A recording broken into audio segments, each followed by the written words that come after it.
Wait, so you two never even dated?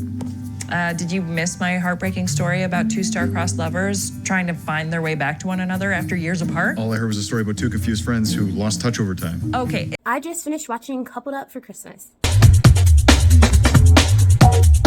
Time for a quick synopsis. Tiffany finally reunites with her longtime crush Brett, only to find out he has a serious girlfriend. She decides to pair up with the recently heartbroken Peter to win back the affection of their respective soulmates. And you already know, let's dive into the holiday drum roll.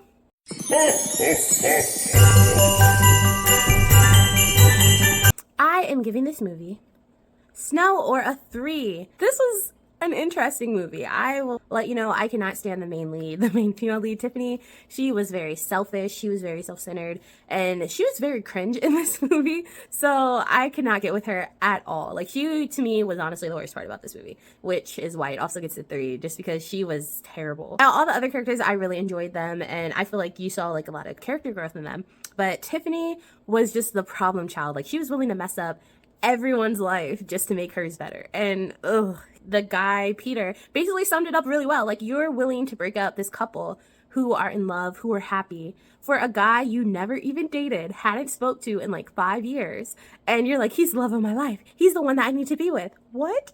Like, she was crazy. In the end, like, all came together because it is a Christmas movie, and you know it always typically ends in a happy ending, but at the same time, it was just, she was a hard watch. She was very cringe, so much stuff in this movie. I was just like, ugh. I will say I really enjoyed Peter in this movie, even though like Peter and Tiffany's fake relationship started off with a lie. I do like how Peter grew and how he recognized that he was falling for Tiffany, and how he realized that his ex-girlfriend Lorraine, who he was initially trying to make jealous, wasn't the right person for him, because Lorraine just wanted a guy. She didn't care who the guy was. She just didn't want to be alone. And he recognized that, and he's like, I'm not the guy for you. And so I feel like he had a lot of growth because he was willing to try to break up Lorraine and her boyfriend at the time, and then he's like, that's not right. So then he kind of like took a step back. He's like, what am I doing? Like, he did some self-reflection, and then he became a better guy. Tiffany, however, nah, to the very end, like, she was just very selfish in everything, and honestly, just her mannerisms too. I was anti-Tiffany this movie. I was anti-Tiffany the whole entire movie, and she was just fed up on this guy who years ago had told her that he loved her, and she's like, I only see you as a friend. And then years later, she's like, oh my goodness, he's my soulmate, I'm in love with him. They never dated, they haven't communicated, all because he sent her a letter, which they never tell you what was actually in the letter. But the sister, Tiffany's sister in this movie, I enjoyed her because she was spitting facts. That she's just like, did he say that he still loves you in the letter? And Tiffany was like, oh, but I know what he meant. Like, Tiffany was just all over the place mentally, and she was honestly just a very confused character that was selfish and just focused on her and not how her actions would affect other people.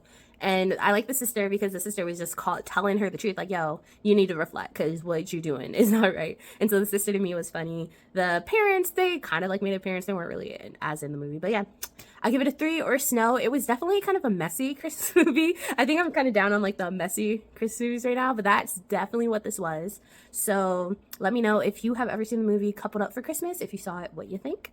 This has been another episode of Real Talk with Noelle.